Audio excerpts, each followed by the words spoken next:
Dear students, आज हम शुरू करने जा रहे हैं मार्केंशिया का स्पोरोफाइट। पिछले वीडियो में आपको स्पोरोफाइट का डेवलपमेंट के बारे में जानकारी दी गई थी।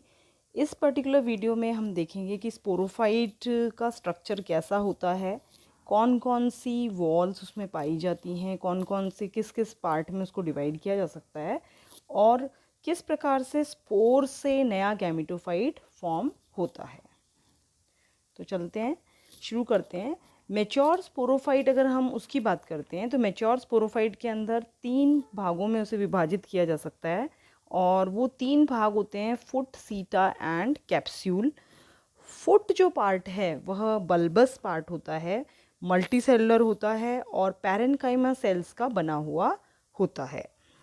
और इसका अगर फंक्शन की बात करते हैं तो ये एक तरीके से जो स्पोरोफाइट है उसको गैमेटोफाइट में किस प्रकार से एनकॉर्च करके रखना है, एम्बेडेड करके रखना है और किस प्रकार से वह गैमेटोफाइट से अपना सारा फूड एब्जॉर्ब कर सके, न्यूट्रिएंट्स एब्जॉर्ब कर सके और स्पोरोफाइट जो डेवलपिंग स्पोरोफाइट है उसको दे सके। तो इसका एक तरीके से काम है कि अपने आप को स्पोरोफाइट किस प्रकार से गैमेटोफाइट से जोड़े रखता है या बांधे रखता है और किस प्रकार से उससे फूड जो है वो प्राप्त कर सकता है। दूसरा पार्ट है इसका, जैसे अगर आप चित्र में देखते हैं तो ये देखिए एक मेच्योर गैमेटोफाइट, यहाँ पर आपको गैमेटोफाइट में एक स्पोरोफाइट आपको यहाँ पर दिखाई दे रहा है, जिसमें ये जो रीजन है सबसे ऊपर ये तो है थैलस रीजन, मतलब गैमेटोफाइट जो थैलस है उसका पार्ट है। ये जो रीजन है ये फुट रीजन है, ये इलोंगेटेड पार्ट जो है ये सीटा है और ये जो ग्लोब्यूलर पार्ट है यह कैप्सूल पार्ट है। कैप्सूल पार्ट जो है, जैसा कि हमने पिछले वीडियो में भी देखा था कि 3 प्रोटेक्टिव लेयर्स यहाँ पर आपको पिछले उसमें देखा था हमने, 3 प्रोटेक्टिव लेयर्स हमें दिखाई दे रही थी।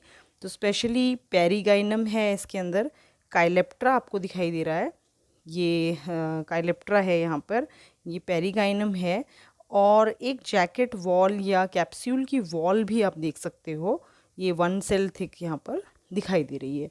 और अंदर आप देखेंगे तो 2 प्रकार के सेल्स आपको दिखाई दे रहे हैं। जो ये गोल सेल्स हैं वो स्पोर्स हैं और ये जो इलोंगेटेड सेल्स हैं ये इलेटर्स कहलाते हैं, जिनके बारे में जानकारी हम नेक्स्ट 1-2 स्लाइड में आपको देने वाले हैं। स्पोर्स की अगर बात करते हैं तो इस तरीके से सर्कुलर या स्फेरिकल शेप के होते हैं और यूनिन्यूक्लिएटेड होते हैं। 2 वॉल होती हैं इनमें, एक्साइन और इंटाइन आप देख सकते हैं। और इलेटर्स जो हैं वो इलोंगेटेड होते हैं, लंबाई में लंबे होते हैं और ये स्पाइरल थिकनिंग जो है, बैंड थिकनिंग इसमें पाई जाती है, वो आप इसमें चित्र में देख सकते हो। तो हम आपको बता रहे थे कि फुट होता है, उसके बाद सीटा होता है। सीटा एक तरीके से हम कह सकते हैं कि कनेक्शन है बिटवीन फुट एंड कैप्सूल।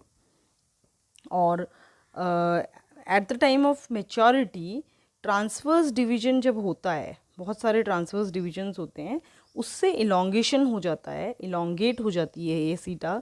और इलोंगेटेड सीटा जो है ये कैप्सूल को एक तरीके से सारी प्रोटेक्टिव लेयर से बाहर की तरफ में धकेलती है, बाहर निकाल देती है। कैप्सूल का जो पार्ट है वो, हम कैप्सूल के बारे में अगर बात करें तो ओवल शेप का होता है, वो सिंगल लेयर्ड एक जैकेट सेल या जैकेट लेयर या वॉल उसके चारों तरफ लगी हुई होती है कैप्सूल के, और अंदर की तरफ में 2 प्रकार के सेल्स जो कि इनक्लोज होते हैं उसमें, एक तो होता है स्पोर्स और दूसरा होता है इलेटर्स। अब आते हैं हम, ये तो हो गया हमने स्पोरोफाइट का डिफरेंट पार्ट्स की स्टडी करी है, जो कि यहाँ पर हमने देखा कि फुट, सीटा और कैप्सूल तीनों पार्ट्स यहाँ पर प्रेजेंट होते हैं। अब आते हैं हम डिस्पर्सल ऑफ सीड्स, कि सीड्स जो हैं, या स्पोर्स बोलना चाहिए, कि स्पोर्स जो हैं किस प्रकार से स्पोरोफाइट से बाहर निकलते हैं। तो स्पोरोगोनियम जो है या स्पोरोफाइट जो है जब मैच्योर होता है तो सीटा इलोंगेट होता है, इलोंगेट होके वो एक तरीके से, क्योंकि सीटा की लंबाई बढ़ेगी तो कैप्सूल को वो बाहर की तरफ में पुश करेगा, जिससे कि प्रोटेक्टिव लेयर पीछे ही रह जाएंगी और कैप्सूल आगे की तरफ में निकल जाएगा। और जो मैच्योर कैप्सूल होता है वो डिहाइज करता है, मतलब फटता है एपेक्स ऊपर से मिडिल कॉर्नर तक, और 4 से 6 इरेगुलर टीथ या वेल्व्स उसमें फॉर्म हो जाती है, 5-6 जगह पे वो फट जाता है। एन्यूलर थिकनिंग जो है जो सेल्स की है in the cells of capsule wall जो है वो कॉज करती है एक तरीके से रोल बैक करने के लिए उस वॉल को, या उस वॉल जो है उसको रोल हो जाता है वो वॉल, और पुश करती है एक तरीके से, या एक्सपोज करती है स्पोर्स और इलेटर्स को बाहर की तरफ। तो देख सकते हैं हम ये है रिमेन्स ऑफ काइलेप्ट्रा एंड पेरिगाइनम, जो वॉल्स थी जिसकी प्रोटेक्टिव लेयर्स थी जिसके अंदर की स्पोरोफाइट था। और ये एक तरीके से सीटा पार्ट है जो कि पुश कर रहा है कैप्सूल, जब मैच्योर हो जाता है तो उसको बाहर की तरफ में। ये जो कैप्सूल है इसमें ये वॉल जो थी ये फट गई है, एक तरीके से वॉल्व बन गए हैं इसके, और ये वॉल्व या लोब्स जो हैं ये रोल आउट हो जाती हैं पीछे की तरफ में और एक्सपोज करती हैं एक तरीके से स्पोर्स और इलेटर्स को। और ये जो है थैलस का पार्ट है, ये थैलस के पार्ट पे एक तरीके से हम कह सकते हैं स्पोरोफाइट लगा हुआ है। तो अब ये स्पोर और इलेटर्स बाहर की तरफ में यहाँ पर निकल जाते हैं। अब आते हैं हम कि इलेटर्स जो हैं वो क्या हैं और क्या उनका फंक्शन होता है, क्या नेचर होता है। तो इलेटर्स जो हैं वो हाइग्रोस्कोपिक नेचर के होते हैं। हाइग्रोस्कोपिक से मतलब है जो कि पानी को एब्जॉर्ब कर सकते हैं। तो जब वेदर ड्राई होता है तब तो वो वाटर को लूज़ कर देते हैं, वाटर वहाँ निकल जाता है उनमें से और वो ट्विस्टेड से बन जाते हैं, ट्विस्टेड हो जाते हैं। लेकिन जब एटमॉस्फेयर वेट होता है, गीला होता है, तो वो अनट्विस्ट होते हैं और फूल जाते हैं पानी को एब्जॉर्ब करके। फूलने से वो एक प्रेशर प्रोवाइड करते हैं कैप्सूल वॉल पे, और उस प्रेशर के कारण जो स्पोर मास है वो लूज़ हो जाता है, और जब वेल फट जाता है तो स्पोर्स जो है वो एयर करंट के थ्रू, विंड की सहायता से बाहर निकल जाते हैं और डिस्पर्स हो जाते हैं, फैल जाते हैं। जब स्पोर फैल जाते हैं तो आगे स्पोर जर्मिनेट करके गैमेटोफिटिक स्टेज बनाएंगे। तो उससे पहले हम देखते हैं स्ट्रक्चर ऑफ स्पोर, कि स्पोर का क्या स्ट्रक्चर होता है। तो स्पोर बहुत ही स्मॉलर साइज़ का होता है, हैप्लॉइड होता है, क्योंकि हमने पिछले वीडियो में देखा था कि स्पोर मदर सेल जो होता है वो डिप्लॉइड स्ट्रक्चर है, जाइगोट से बना हुआ स्ट्रक्चर है। उसमें जब मियोसिस होता है तब एक स्पोर मदर सेल 4 स्पोर बनाता है।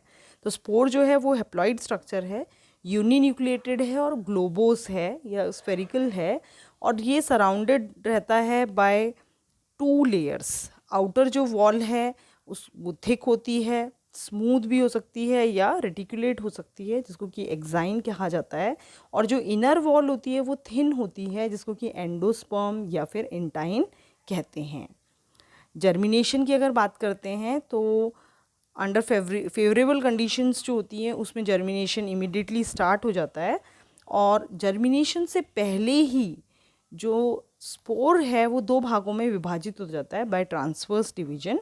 2 अनइक्वल सेल्स फॉर्म होते हैं।